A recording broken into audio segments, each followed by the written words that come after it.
So, in moving along with the NBA season, LeBron decided to take his talents somewhere else. That's L.A. Bron. Get it right. L.A. Bron is on the Lakers, rightfully so, where he needs Just to to be irrelevant. And this is, no, not to be irrelevant, for redemption. That's Redemption why I wore of this what? shirt. Let him finish. Redemption. Let him go. Redemption He wants to eat up from airtime. the veto. Why? Because they owe. They owe everybody.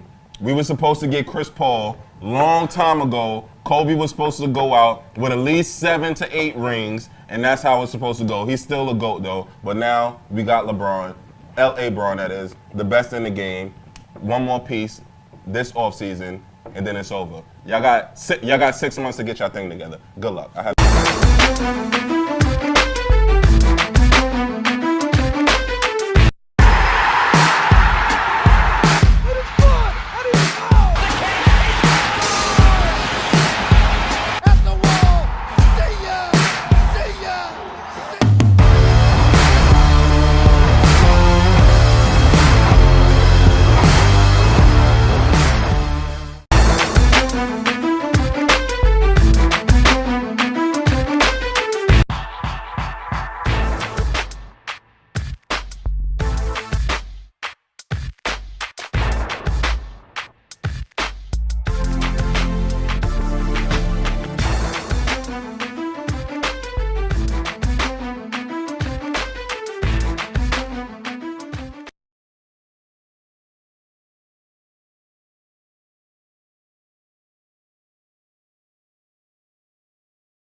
Carl Coulange for the Sports Hit List by the fans and for the fans. It is a beautiful 84-degree weather here in New York.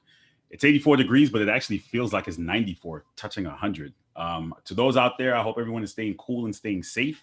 I got an electricity advisory telling me to lessen the electricity because, we want to try to preserve that we don't have any outages, but that's very hard to do because it's hot outside. It really is hot out there. Special shout out to everybody who's here pulling up in the comments for the Sports Hit List by the fans and for the fans. Thank you to everyone who continuously supports this brand and watches our content weekly. Myself and my contributors, special shout out to the entire Sports Hit List team for doing the best we can to entertain you sports-wise and everything going on in sports. So you can go onto our YouTube page, our Instagram, and our Facebook page too, and definitely like, share, comment, subscribe. We talk about it all here on the Sports Hit List. Today's show, we're definitely going to be talking about the NBA, and the injuries continue to pile up. We're going to be addressing the Euro Championship. I got my cousin, the Green Carpet Crew, Ricardo Etienne, is going to pull up and talk to us about that a little bit. And we also have Jonathan Friedman, who's the Hawks fan, later on in the show to talk about the Atlanta Hawks. But today, I wanted to start the show off clearly. What everyone's discussing is the NBA injuries. The NBA injuries have been a topic of discussion. For those who don't know, clearly, if you're living in a bubble, you would you would know that the playoffs are going on, and it seems like every week a new NBA star is dropping due to injuries. And I had a chance to take a look at the list of stars who've been subject to those injuries. Kawhi Leonard, Chris Paul, and this is just throughout the playoffs, whether they came back, whether they did not. Throughout the NBA playoffs, this postseason, this is what we've seen: Kawhi Leonard, Chris Paul, LeBron James, Jaylen Brown, Mike Conley, Donovan Mitchell, James Harden, Joel Embiid, Anthony Davis, Jamal Murray, Giannis Antetokounmpo, and Trae Young were the last two, quote unquote, I guess you can call them victims to this injury. And people are trying to pinpoint and into who to blame for these injuries. And they're blaming the NBA because of the second half of the season and the backloading of the season. Because we had too many back-to-backs. We were coming out of the bubble season. And people are, some fans are a little disgruntled and upset about the turnout of the multiple injuries to these key players to teams. It's unfortunate. That's the first and foremost. Injuries are definitely unfortunate. And we've been discussing injuries and that whole, if I'm not going to get into all that, I already did that. What I'm here to figure out and try to understand from fans is what was the solution? There's always a solution to a problem. Now, fans do this all the time. They like to bitch and complain about, the NBA schedule and blah, blah, blah, blah, blah, and what they should have done and what they didn't do, right? And I think I'm tired of repeating myself when it comes to this situation.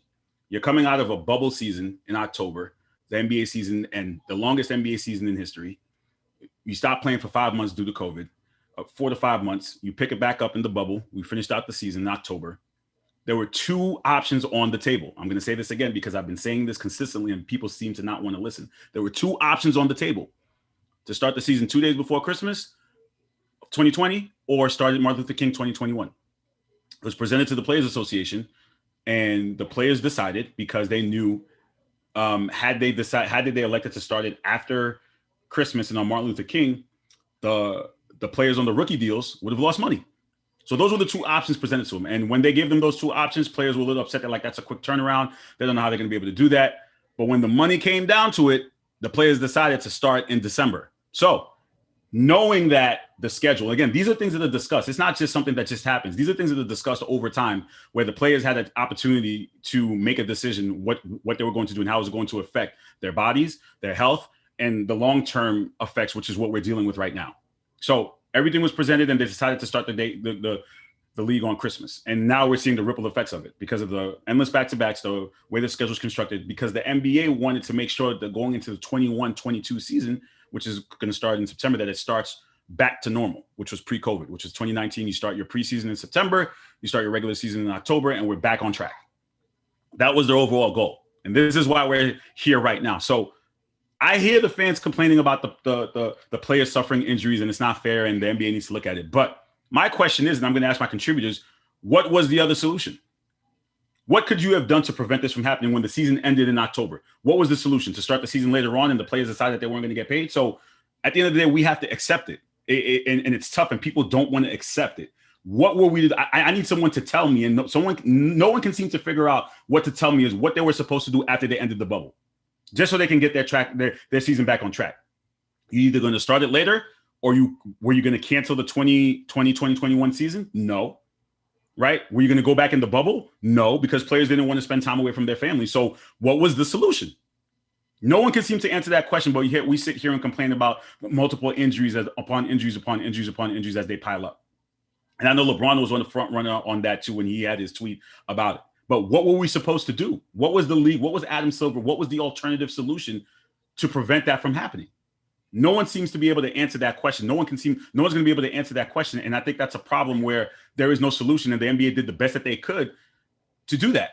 And this is the reason. And these are the reasons why we're seeing the multiple list of injuries continue to pile up over and over and over. Is it fair? No, it's not fair. It hurts because a lot of fans want to see the best. You want to see the best players of your product on the floor during the playoffs, during the NBA finals. But again, what were they supposed to do at that given point? And it's truly unfortunate because we may not get the finals that we all dreamed of or the hope for. There's still 4 teams still left standing. It's a matter of who can make it to the finish line healthy. Health is wealth. And there's no way to say that more than this year and what's happening, that health is definitely wealth. And it goes to show that you have to stay healthy in order to win a championship. It's unprecedented, the amount of injuries that piled up this year. I hope that the players have a speedy recovery. I hope after finally playing through the bubble and playing through these playoffs, bodies are able to recover going into the 2021-22 season. Clearly, the NBA will be back on track. You'll have less back-to-backs. You won't have so many games and compacted in a week and shifting schedules, maybe a lot less COVID restrictions. I see Eddie Williams in the comments. MLK Day was like a day in January 18th. I'm sorry, but no one's telling me starting the season the 25th days later was going to prevent injuries. I agree with you, man. There's definitely no legit solution. It sucks to suck. It does. Yes, thank you, Eddie. It's unfortunately it sucks. But again, my part of the problem with that is people who are complaining about it like there was a solution to the problem. There was no solution. That's where I'm at with this, is that everyone's complaining about the injuries and, oh, the finals are going to stink. Oh, these are not the teams we expected. Oh, we're not going to want to watch it. But what were they supposed to do? Someone please answer that question for me. And if you're in the comments, I'd love to hear what you have to say about it. No one seems to be able to answer that question. So I'm going to bring in Ricardo Etienne right now. We're going to be discussing some soccer. We're going to get back to the NBA. I'm going to ask my contributors that same question because I was talking to Mike about it earlier. We got Charlie in the comments. He said basketball is less taxing sport of the four major of the four. It is, Chuck, but the injuries are here. They're really relevant. They do play 80. They play 72 games starting in December. So yes, you're right about that. But This is where we're at. Yes, football. Okay, I got you, Manny. So let me bring in Mr. Ricardo Etienne here as we're going to discuss some football for those soccer fans out there. Mr. Ricardo Etienne, you were ready to correct me, weren't you? You already know. They beat me to it. How you doing, cuz? Green Carpet Crew. Special shout out to Canapé Event, baby. We in the building. We already know what it is. So those Haitians who may not know, we from Canapé Event, papa. We represent all day, every day. Our families grew up on the same block. We all family. We know what we do. We know the vibe. Special shout out to our moms. They all cousins. They all sisters. Prestige in the block. You already know. Listen, I don't have my Prestige. I got some ice cream because from Sonic. It's so hot. Like I'm legit like eating my Sonic over here because it's so hot out here, man. Yeah, I heard y'all getting beat down with this heat wave situation, man. That's it's crazy. Yo, listen, I'm outside in the sun all day with these kids taking pictures. I'm sweating. It's like just standing there. It's crazy, man. But down here, I'm looking outside. It's pouring down rain, man. So we got the rain coming this weekend. But let's get into some soccer real quick. I had a chance to take a look at what's coming up in the quarterfinals. Just want to get your brief opinion overall before we get into the quarterfinals and what's coming up. What are your thoughts on the tournament as a whole? Like, what have you seen? I know that. Listen, I'll say this. I don't time into the soccer group chat, but I'll look at my phone. 252 messages. I'm saying here like, what are these dudes really talking about all day like this? And I'm like, oh, the games are on probably. So what are your thoughts? So what's going on? What are the 252 messages about? I mean, Monday, man. Monday was a wild day, yo. That's probably like the craziest day of football I've seen in quite some time. I mean, the two matchups we ended up getting were just phenomenal, both going down to the end. You're talking extra time, you're talking penalty kicks. I mean, it was, I'm getting chills right now just thinking about it. You know what I mean? That was like, it for the casual sports fans, you know, I'm not to be stereotypical, but for the American sports fans who don't appreciate football as much and don't pay attention to it, man, like Monday's that day that anybody could have tuned in to any one of those games and been like, yo, this is dope. You know what I mean? So yeah. So that's what it was, man. The action on Monday was just insane. You got Spain and Croatia first. You know, Spain going up with 3-1. You know, giving up a goofy own goal right out the gate. You know what I mean? Then going up 3-1. Croatia claws back to get 2 goals. Like, I mean, minutes apart down the stretch. You know what I mean? To go in the extra time and then, you know what I mean? You got Spain, Morata come through, and after all the nonsense he had to go through to come in and do his thing in the extra time the way he did, like, I mean, it was just insane. And I ain't ready to talk about France yet. We'll get back to France. Well, listen, I'm not, like I said, I'm not the biggest soccer fan out there, but I will say it has. I've caught a couple games on the fly because they've interrupted my regularly scheduled programming on ESPN. And I'm a big fan of my NBA Jump. I'm a big fan of my Pardon the Interruption. And for some reason, over the last couple of weeks, I haven't been able to watch some of these shows because of some of these games. And I know you guys are pretty huge on it. So that's the reason why we created the soccer chat. But let's get in.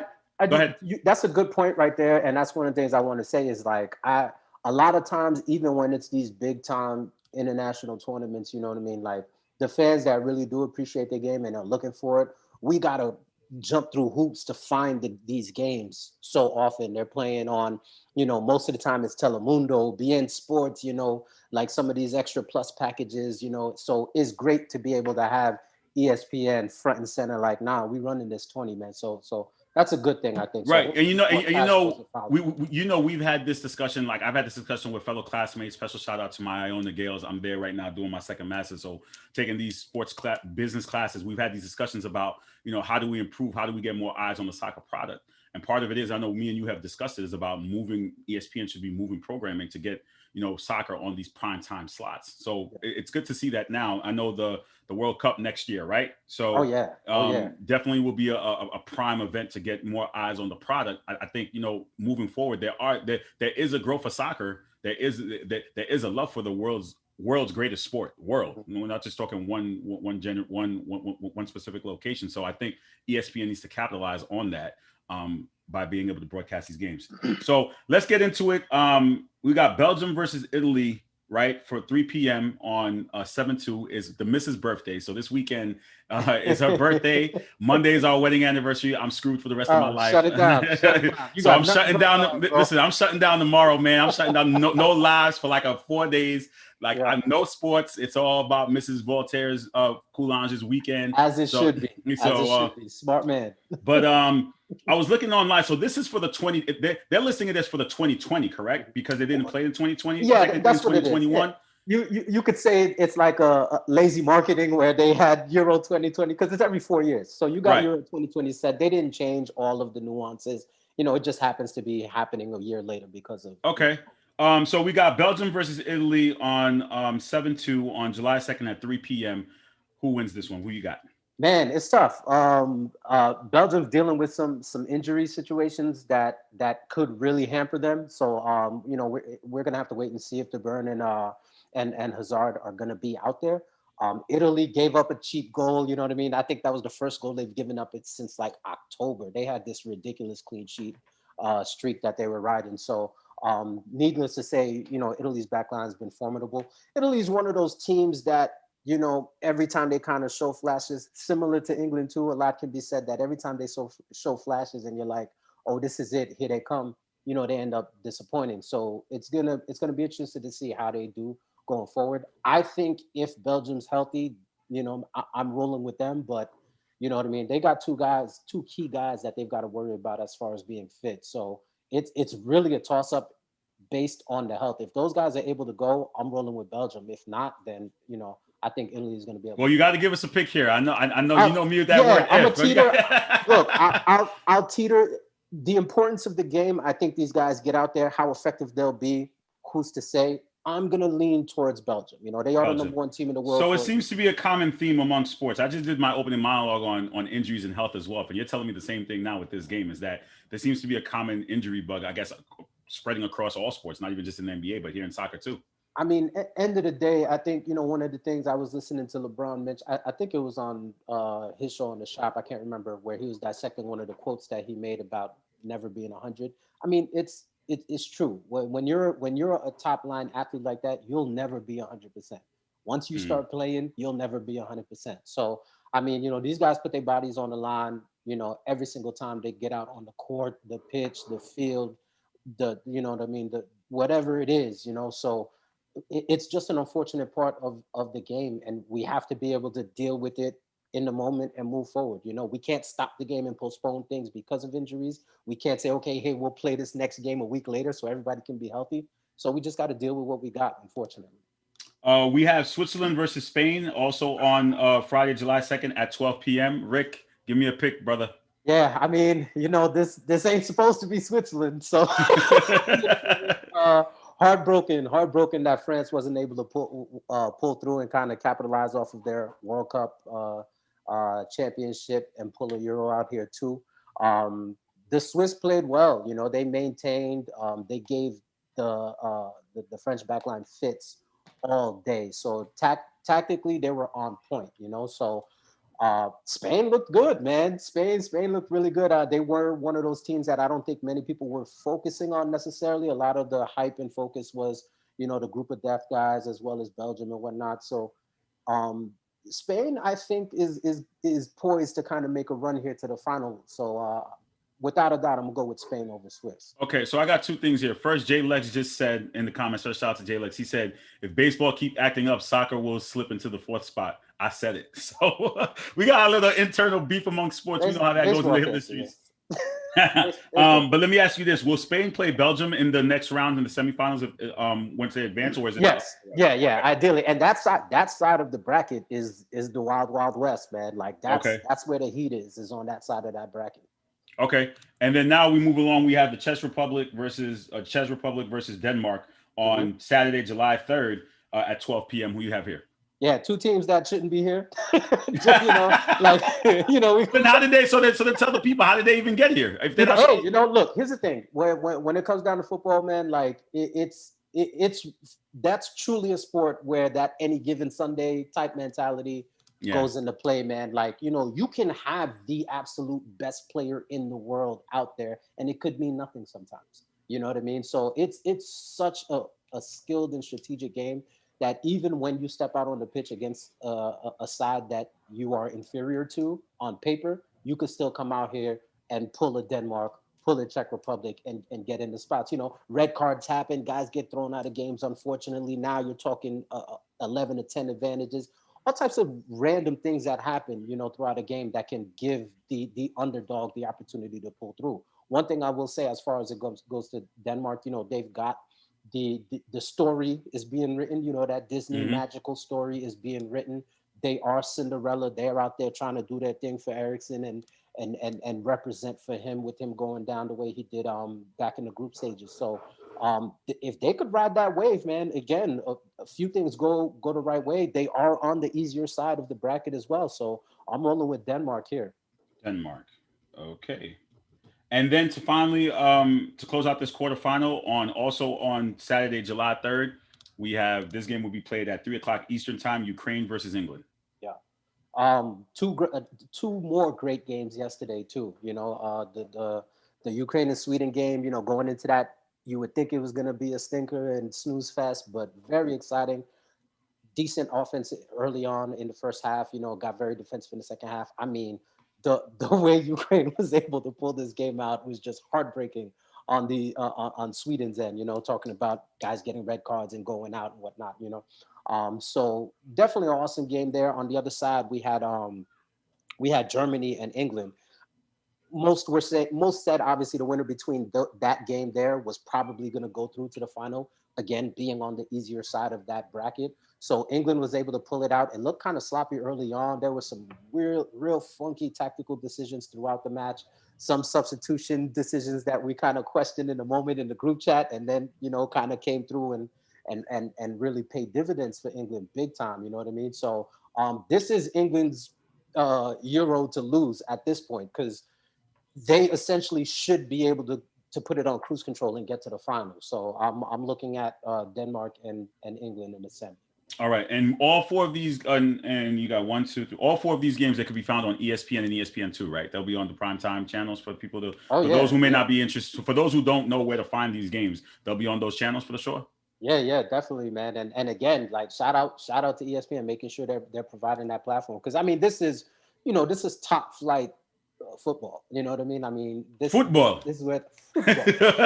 top flight football. So again, if you casuals, man, you want to see what the buzz is all about, tune in and check out some of these matches, man. It's some great stuff out there. So what I'm going to do is I'm going to have, the Hit List, we have some interns, special shout out to them and our intern team.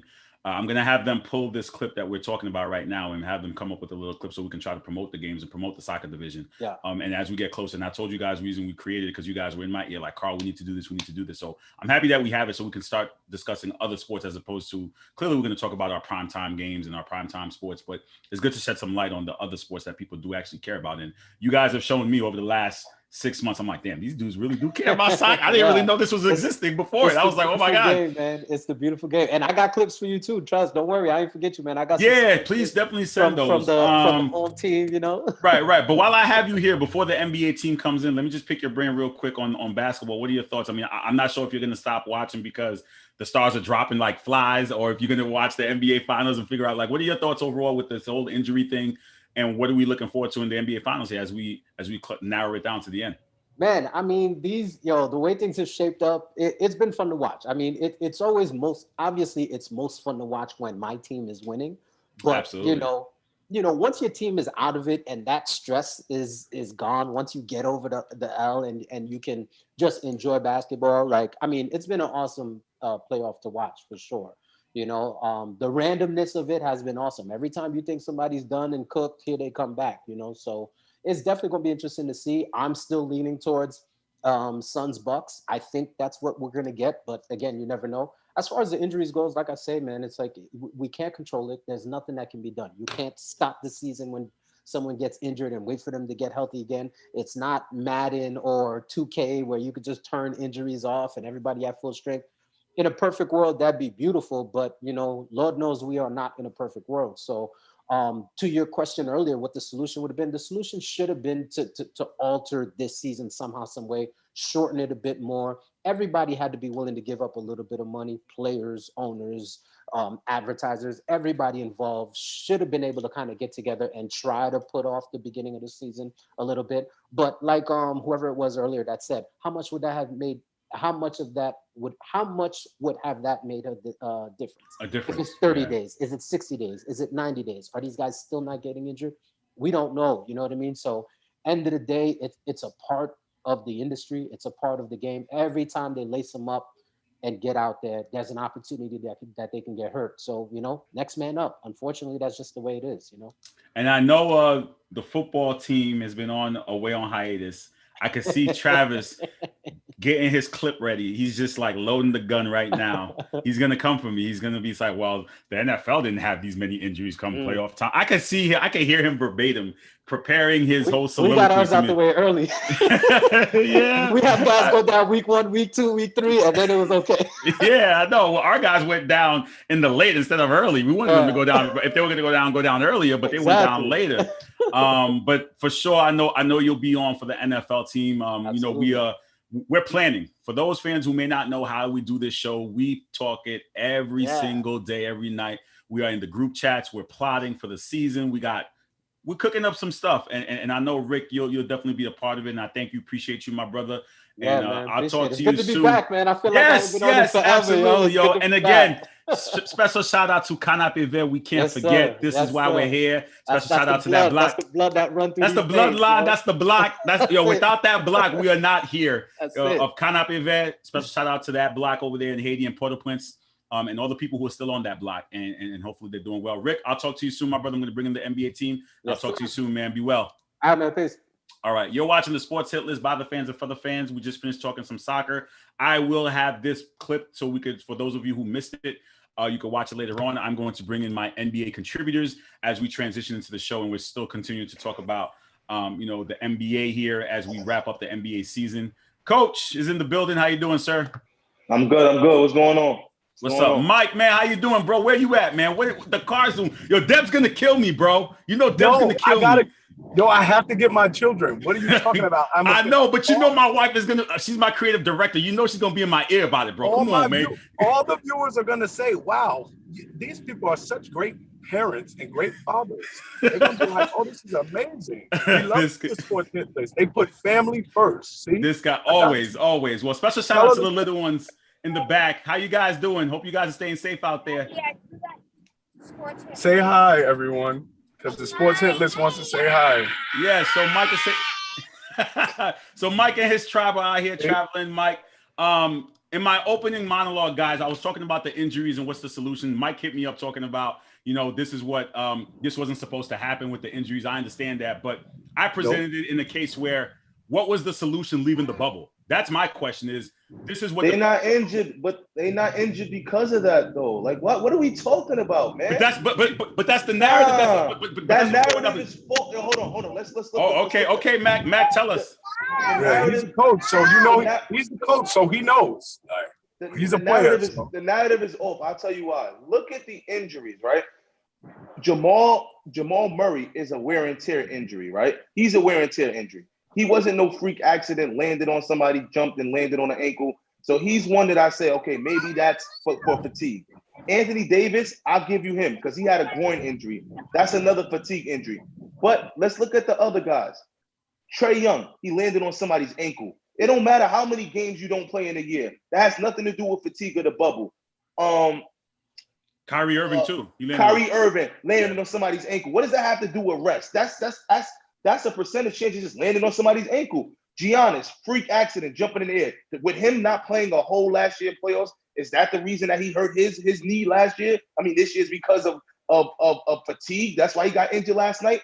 Kawhi Leonard landed non-contact, landed the wrong way while he was running up the court. These are freak accidents that are just happening at a weird time, but it's not wear and tear. So I don't know if it's after the bubble, before the bubble, but I think if you really look at all the injuries that we've had and you break them down, maybe 3 of the injuries may be due to fatigue. Maybe three. Mike, so what are your thoughts to the coach breaking it down for us? You agree here, and does it change your perspective?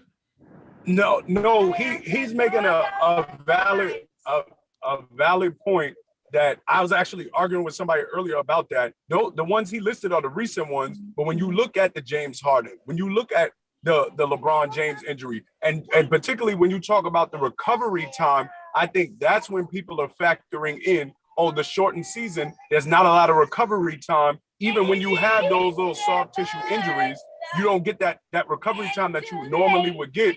So I do think it plays a factor. And again, and what I told you, Carl, is the biggest thing is everybody's looking at it, not just is people getting injured, but it's who getting injured. They said it's 9 All-Stars that have gotten injured. It'll be 11 if Giannis miss a game. So that's what people are really reacting to, is that we've never had 11 All-Stars miss this many games. So, of course, it is going to feed into, hey, man, LeBron and all of it. And of course, LeBron was complaining about it a couple weeks ago. Like, hey, man, we told y'all this was going to happen, so you got to give credence to it. But hold on. Let me ask you a question, though, Mike. I think those are good points as well. But let me ask you a question. Guys who usually play in the championship and then the Olympics and then the season have the same kind of recovery time as they did last year from a bubble year, right? So if this is an Olympic, if it would have been an Olympic year, they would have had that same shortened recovery time to get ready for the season. And they would have blamed it on the Olympics. You know, they would have blamed it on just, oh, this happens in the game of basketball. Kevin Durant is going to the Olympics this year. So if he gets injured next year, are they going to blame it on what, 2 years ago shortened season? Or are they going to say, oh, he got injured from the Olympics? No. So how many times LeBron went from full season, championship, USA basketball, and he never complained about a shortened season? Mac, in 2012. Mac, that point I've never heard. That point changes my opinion on it, Carl. That one right there is it. I'm not gonna. There's no argument you can make for what Mac just said. There's nothing you can make, because that literally happens every 4 years. Our best players play a long season, short recovery time, and nobody complains. So every 2 years, right? Every 2 years, because we do the FIBAs. We do the FIBAs also. America game. Yeah. So come on, I am now out of that conversation with this being a problem. I'm out.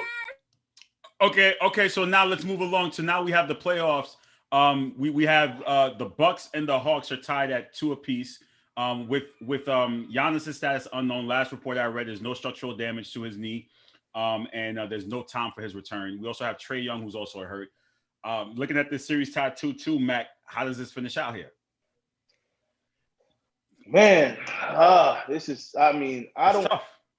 No structural damage doesn't mean that you're good to play. You know, that means that you don't have to get surgery. It doesn't mean that Trae Young didn't have structural damage on his ankle and he still didn't play game 4. So if it's no Giannis, I'm gonna definitely take the Atlanta Hawks. Period. That's not even a question.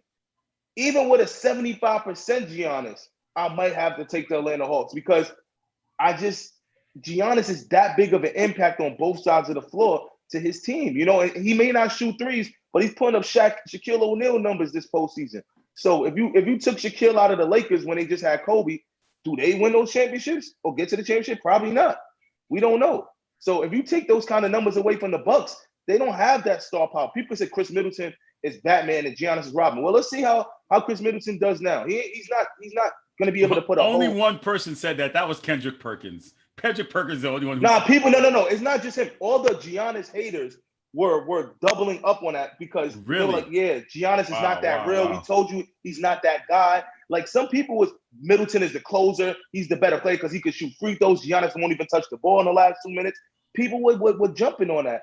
And now they're going to see that, honestly, if you took both of them away, Atlanta has probably a better chance, more shooters, better constructed team than Milwaukee Bucks. Yeah, they got a better roster. So I'm going to take Atlanta Hawks if Giannis ain't playing, man. All right, Mike, how does this finish out? Tied 2-2, heading back to Milwaukee for Game 5. I'm with Mac. We've seen it from Game 1 to now. Atlanta has the better roster from top to bottom. They have the better roster. Milwaukee just has the better top-heavy players, kind of, sort of. So if neither one of them play, then I'm taking Atlanta. If Trae plays and Giannis doesn't play, I'm taking Atlanta. If Giannis plays and Trey doesn't play, then I'm taking Giannis. It really is going to be a series that boils down to which one of the stars play and which one doesn't. Because Atlanta has the better roster, and they clearly have the coaching advantage. Clearly, no debating. Nate is doing a phenomenal job. Bud is not doing nothing. And to be honest, the Bucks really survive games. I don't really think like the Bucks be beating people as much as everybody's saying, oh, they're the best, they're the favorites because of they won. The Bucks to me are just surviving these against teams. They survived against Brooklyn. They didn't beat Brooklyn. So no, I'm picking Atlanta. All right. If all things being considered. So now we move to the West, which gets the NBA. I feel like, and you guys could agree or disagree. I know you're probably going to disagree, but it's like a WWE storyline. So the Suns are up 3-1. Don't ever do that again. Hold on, let me finish. Can I finish? No. Can I finish? Well, I'm going to finish anyway. So the Suns were up 3-1, and I asked a lot of hit list contributors during the week because we did the post games. They told me it was over. Everybody told me it was over. The Suns were going to win at home, Game 5. There was no chance that the Clippers were going to win Game 5. Paul George. He goes PG-13. He goes playoff P, and he shows up, and they win Game 5 in Phoenix. Now we're heading into a pivotal Game 6 where the Suns have to close out. You don't want to force a Game 7. Mike, how does this finish out here? Again, the drama, just like the WWE, baby. Book it. You got to book it. That is very disrespectful. I will not allow you to do this while we're here. I will not allow you to do that. So that's some Vince McMahon booking. Come on. Yo, this game is going to be crazy. Like, for real, this game is going to be super intense because it's a lot of pressure for a lot of people. A lot of people under this. Not a lot of people, just two people, Chris Paul, Paul George. But it's more pressure on Chris Paul than it is Paul George because Paul George, he basically saved himself with the 41-point game. So he has a built-in excuse if he plays like a bum. Chris Paul, I heard a stat that today that if they lose this 3-1 lead, he'll be one of the only players to give up a 2-0 lead 5 times or something like that. And then it will feed into the narrative that, see, Chris Paul get a lot of numbers but can't close out. So having said all that, I think the Suns close them out because I know the pressure Chris Paul's under. I think the Suns close them out tonight. Coach, so is this like a WWE storyline? Come on, you got to admit. If Suns were supposed to win. Listen, the Suns were going to win Game 5. That's what everybody thought. And all of a sudden, Paul George shows up, and now we're going to a Game 6. Me and I don't know if Mike said it, but this is the A team right here. We didn't say the Suns were going to win in 5. So I never said that. Thank you. Nobody said that. Nobody said that. I never respect because respect. Because WWE. Respect to the A team. I'm not coming. No. I'm just all jokes. Much respect to everybody, all the contributors. You know, I'm just making jokes. But of course, make the jokes. That's what we're about. We're about being petty in the Sports Hitler streets. These playoffs are remind me of, like, even though the Bulls, like, okay, hear me out. The Bulls won a lot of championships in the early 90s, right? But they went to some wars. Like, it was wars. It wasn't like the Bulls were sweeping everyone in the East to get to the championship. We saw some Game 7s against Indiana. We saw some Game 7s against the Knicks. You know, the Bulls never went to Game 7 in a championship, but they were winning 5 and 6 point games against the Utahs and, against the Sonics. We're back to that era of basketball where a lot of teams are similar and close. There's not a lot of blowouts. There's not a lot of sweeps in when it comes to this round. You see what's happening on both sides. So it's a toss-up game. It's whose bench plays the best. It's not about Devin Booker. It's not about Chris Paul. It's not about Paul George. As much as Paul George gets 41, Reggie Jackson is the difference maker in that game because he plays outside of his elements and outside of what people expected him to play. Terrence Mann, when he had that 38-point game, he was the reason that got them over the hump in that game. It wasn't Paul George, even though he had 30, 35 points. Whoever's bench plays well tonight is going to win the game. Is it going to be Payne? Is it going to be, what's the guy who's doing the dance, salsa dance? Crowder. Crowder. Not bench, role players. Role players, right. Role players. Torrey Craig. Torrey Craig. Cameron Payne. Or is it going to be Reggie Jackson? Right. Terrence Mann. Those guys will decide who's going to win the game tonight. The Stars are going to put up their 25 points regardless. All right, fellas, before I let you go, clearly the there seems to be changing of the guard in the coaching realm. And coach, this is down your alley. 3 of the 4 new head coaches that have been announced are black. So special shout out to the NBA, seeing something, making a difference about that. Chauncey Billups to Portland, Ime Udoka to the Celtics, Jason Kidd to the Mavs. Coach, which one are you looking forward to the most to seeing what they do in their new situation? I'm interested most in what Chauncey Billups does. Interested because I feel like he has the toughest job. And when it comes to coaches, this is what happened to Houston this year. You know, you added a black coach, Harden asked to be traded, one of the worst records in the league. Now he's jumping into the same situation, Chauncey Billups, but he has a little bit more respect from the outside looking in because of his playing days. Can he keep Dame in Portland and maybe get some other players who may rock with Chauncey because of the way he's treated them and the way he's never spoke badly about people when he did his commentating. He was always a middle of the road, played it smart because he always knew he was going for a coaching job. So he never talked about players, That's about right. GMs, That's right. or about organizations. Udoka in Boston, I feel Boston has a good base to already be a playoff team. Anything he does this year probably won't be better than Brad this year, but it won't be worse. You know, he just has to make the playoffs in his first year. If he finishes 5th or 6th with that team, they'll give him a pass because it's his first year. They say, okay, he's trying to figure out how he wants to coach, how he wants to rock his team. Jason Kidd, we already know can coach. But what is he going to do with KP and Doncic not liking each other? There's a rift between those 2 players. They do not like, and I think it's more KP being jealous of Luka Doncic. I think he's jealous of Doncic. I think he was spoiled in New York. On a bad team with the Knicks, he was the man. Bright lights, KP, unicorn, everybody praising you. You're the savior of New York. Now you go to the Dallas Mavericks, and you're pretty much the third fiddle. Tim Hardaway Jr. is better than you, brother. He's better than you, KP. And now you're the third fiddle, and you got jealousy in your blood. Jealousy, you got hate in your blood on Luka Doncic. So it's going to be some interesting things. Jason Kidd, I know he knows how to coach already. So I'm looking forward to seeing what Chauncey Billups does. And as a former point guard, those coaches usually do a good job besides Derek Fisher. Mike, I'm going to ask you the same question. Out of the three new black coaches, who are you looking forward to the most to seeing what they do? I agree with Mac in terms of Chauncey Billups. I'm very, very interested in Chauncey Billups, but for a couple of different reasons than Mac. I want to see what they do with CJ McCollum. Does Chauncey Billups ask for them along with Dame? What do they do? Because just getting a coach does not solve. I don't believe that solves Portland because I don't believe the coach is the only problem. Terry Stotts was one of the problems, but the other problem is those 2 guards don't really work together well because of their lack of ability on defense and their diversity in their style of play. They each play pretty much the exact same way, except Dame has more distance in terms of his shot, but they both play the same way in isolation.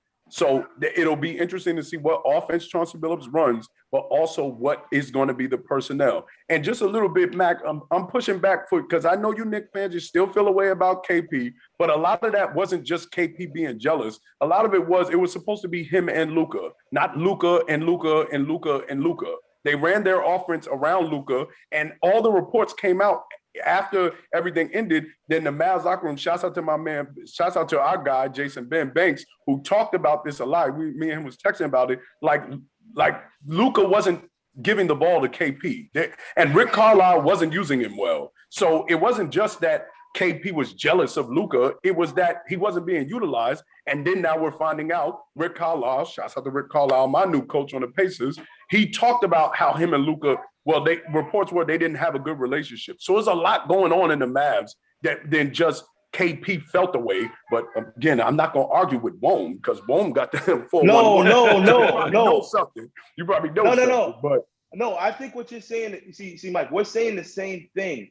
But what I'm saying is the outcome. So the fact that he's not being used properly, the fact that he's not getting the offense ran through him, the fact that he's just a blip in what they're doing causes jealousy. Like you may not necessarily say it. It's not like he just looked at Luka Doncic and said, "Oh, I hate you because you're a superstar." He's like, "Hold on, I'm supposed to be 1A, 1B. I'm a unicorn. I came over here to be utilized. I'm 7'3", can shoot threes. You getting all the praise. You getting all the plays. You got the ball in your hand 99% of the time. Like, I don't want to play with you. That's a This fact. is not what I signed up for. And Yeah. so that's what I think is happening. And I think Luke is like, well, you don't gotta play here. Yeah, Like, right. Luke is a diva. He's like, well, if you don't want to play here, then oh well, get out. Well, you know what? With all these tensions and unhappy players and situations, like I said, this NBA offseason is gonna be on fire, boy. Also, Carl, with J Kidd. Well, first of all, Max said we know he's a good coach. I don't know that. Like, we don't really know that. I asked that same question though. I did say that because I was trying to figure out. You know, he left Brooklyn to go to Milwaukee because he wanted a bigger role, and then I kind of tried to figure out why he left Milwaukee. Was he fired in Milwaukee? Did he? Yeah, like, he was fired in Milwaukee. He was fired in Milwaukee. But Jason Kidd never was fired because. Oh no, he wasn't fired. He left. He left, but it wasn't because of his coaching. See, Jason Kidd is one of those guys. He's like the Joe Buttons of coaching. He can't get out of his own way. Things can be going great. He wants more of a role. He feels like he should be doing this. He feels like he should be doing that. Like, and he kind of builds enemies within the front offices because of his ego, and he tries to take over. We know I know he can coach because I've watched him coach with the Bucks. I've watched him with the Nets. He knows how to maneuver. He knows how to scheme. He knows how to plan for games. He has good game management. It's just he starts to become too big for his britches, and that's what's happened to him. And hopefully he's learned his lesson. You know, not a lot of people go from playing to just being a head coach. That's an ego trip right there. That is. You go from being a player to a head coach. You never got to be an assistant. You're on top of the world. Nobody can tell you nothing. Now he's been an assistant. He's been humbled. He's been the second man on that baseline. You know, he's coached with guys like LeBron when he pretty much was the third assistant. It's the head coach, it's LeBron, and then it's you. So, you know, I think he's been humbled enough to say, you know what? I'm with an owner too, and Mark Cuban, who's bigger than life also. I'm not going to be more bigger than life than Mark Cuban. Yeah. So I'm going to play my role and just coach this team right now. Yeah. Gentlemen, I will see you next Wednesday for our regular. Now we're moving in for our summer hours, the 6:25 slot. Yeah. Thanks a lot, Carl. Listen, I got a summer job, brother. I got to pay the bills. You know what I'm saying? So I don't get that. Get your paper, cuz. Yes, sir. So I'll talk to you guys next week, and hopefully by next week we'll have an NBA final set that we could break down. You guys take care. Mike, spend my love to the family, the kids, and the wife. Talk to you guys soon. Be well. Peace, brother. You're watching the Sports Hit List by the fans and for the fans. I'm going to bring in my final guest, Jonathan Friedman, who is an Atlanta Hawks fan. Manny's in the comments talking about we're not slandering Jason Kidd. Listen, pay attention. Shut up and pay attention. We're not slandering him. We're basically talking about his coaching resume. You don't like what we have to say. It's constructive criticism. There's a difference between constructive criticism and hating. We wanted to hate on Jason Kidd. I would hate on him. We're not hating on him. We're evaluating his coaching resume. Stop it. Anyway. I'm going to bring in Jonathan Friedman right now as we discuss the Atlanta Hawks. He's a big Hawks fan. I want to get his perspective on what's going on. Mr. Friedman, sir, how you doing? Can you hear me?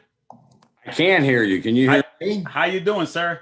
Good. I couldn't find my Hawks hat, so I put it in hat. It's all good. It's all good. We understand. So, listen, the playoffs continue to be unpredictable.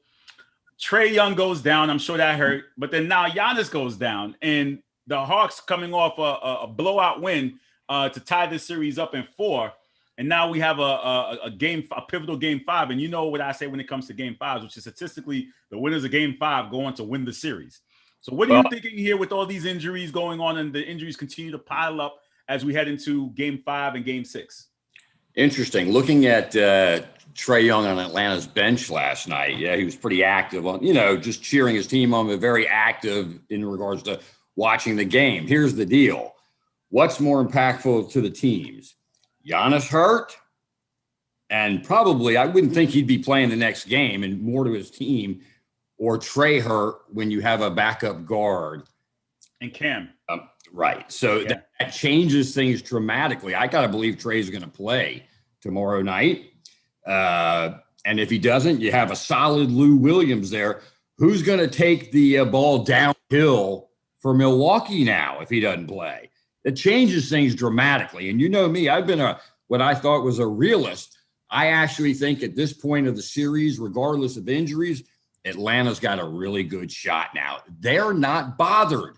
They don't get bothered, this team. They keep coming at you. And at worst, I think this series is going to go 7.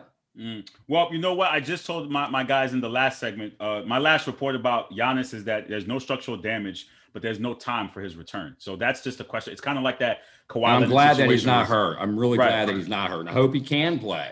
Right, and not knowing that definitely does change the dynamic of the series. But on the Milwaukee side, this is another narrative that's been out there. Is that and I saw this from Kendrick Perkins. They said that Chris Middleton is the Batman and Giannis is the Robin. And my other contributor said people are clinging on to that.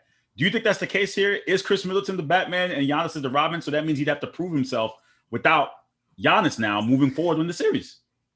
I don't know. Is Chris Middleton, is he a first option or is he a second option?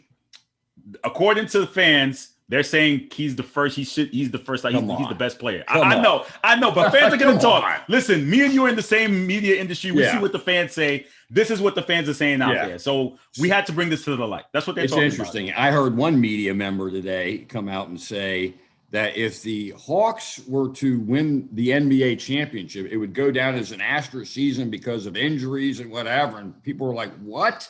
Injuries are a part of the game. Atlanta had to step up without Trae Young last night. So it's all a part of the game. That's just it. It's luck. Luck is the big deal. And injuries come down to your health comes down to luck. Health is wealth, right? But as far as now, I guess you'd say, quote unquote, the pressure or all eyes are on Chris Middleton, right? Chris Middleton had the breakout game 3, was it? Yeah, he had the breakout game 3, and whenever Chris Middleton shoots over 40%, his team wins, right? Well, so, also, you're probably going to see the center, Lopez. You're probably going to see a lot of low post action. Well, he has, because Giannis is not clogging up the paint now, so now he doesn't have to shoot his 3-pointers. So, being Mike Budenholzer, how do you adjust now without Giannis going into Game 5? You're home going into pivotal Game 5. What's the adjustments you're going to make coming off the loss that you had? 2 losses, if you think about it, because you lost Giannis and you're coming off a blowout loss in Atlanta. What's your approach? Do you remember I told you that in the last time we spoke, I told you I didn't think Milwaukee had a really deep bench, right? Right. And now is where you're going to see it. Now you're missing a player, your best player, and now someone else has to step up. You remember I also told you in the last time we spoke that Cam Reddish was going to play for Atlanta. You did say that. And you know what? As soon as he came into the game, have another wing defender. So you see what I'm saying about Atlanta is just so deep everywhere, where I don't think Milwaukee is, and I think that they just need to rely on some of their other guys to cover the gap. But this isn't covering the gap with, this is covering a superstar. This is LeBron out of the game. Yeah, right. Yeah. So with Trae Young, is there any update as to his is it day of rest today? So I'm sure he's a game time decision type of thing. Mm-hmm. Yeah, but I feel confident without him, by the way, and I don't mean that to be cocky. I don't want to come across that way. They're bringing off a 6th man of the year a few times, quality veteran point guard in Lou Williams. Right, absolutely. So you're thinking this is going 7 and taking Hawks in 7.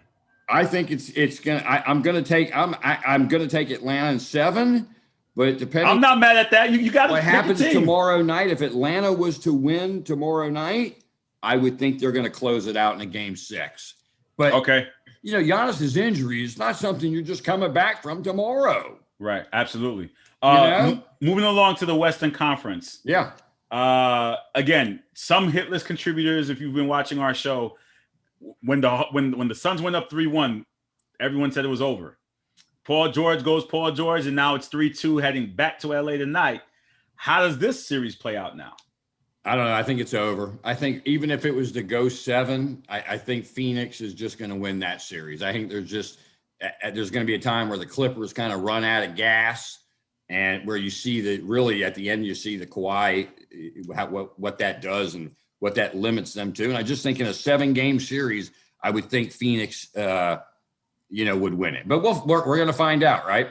Yeah, absolutely. And again, as we narrow it down to the final few games, it's interesting. Again, the list of injuries piled up, but they are a part of the game. It's really unfortunate, but I'm just looking to get the best. We get the best basketball with what's left. It's obviously the next man up mentality. It's going to be great. And, again, when we've spoken before, you've seen that I'm not like a homer. I try to be realistic, but I really do believe Atlanta's playing with such house money and they're not bothered. that I don't know. I think that the Philadelphia series was way more intense than this one is. For some reason, I don't know, but again, we'll find out. All right. Jonathan, thank you so much for joining us here on Great the Sports to see Hit you List. again. And I'm sure we'll be talking as the series progresses. Go Hawks Well, listen, for you. I hope we're talking Hawks basketball in about, I don't know, a week or so. A week or so, right? We'll see what happens in the week. Championship. And you enjoy your holiday weekend. I'll talk to you soon. Good. You too. Good to All see right. you. Take care. Bye-bye. The Sports Hit List by the fans and for the fans. This is Carl Coulange here as Jonathan signs out. I'd just like to take a chance to thank everyone for watching our show and watching the Sports Hit List by the fans and for the fans. For those who may have missed the show, this will be on playback on Facebook and YouTube. We have Smoke and Mirrors at 1:00 on Friday. And then we should have some post games. I'll be totally honest. These post games they've been great to do, but they do get taxing. So and trying to recruit and get contributors. So we'll do the best we can to put out the best product for you guys. There may be a post game tonight. There may not be a post game tonight, but thank you to everyone who pulls up and joins us live and watches our content. As I always say, please make sure you like, share, comment, subscribe to all Sports Hit List content. We have content throughout the week. Just go to our Facebook page. Just go to our YouTube page. Go to our Instagram, Sports HL. Join the Facebook group. That's where most of the chatter and the nonsense takes place, where you can get some fun banter and entertaining content. And again, thank you to all the fans for always supporting the Sports Hit List brand and continuing to grow the brand as a whole. We got a lot of things coming for the summertime. The Olympics are coming this summertime. I'm looking forward to that. I'm a big synchronized diving fan. I'm going to try to break that down for you because I love to watch it. I love to watch the swimming, especially when they get the cameras in the water and you get to see them underwater diving and everything. We got USA basketball as well. A lot of sports going on in the summertime. Baseball still continuing, and we're going to start prepping for the NFL season real soon because we're going to break down each division. I believe we're going to start that in July because that leads us up until kickoff for week 1. So thank you again to all the Sports Hit List fans, and you guys have a good night. And there's a possible Game 6 review tonight. And as soon as it happens, it'll go off live on the page and you'll know when we're live. You guys have a good night. Take care.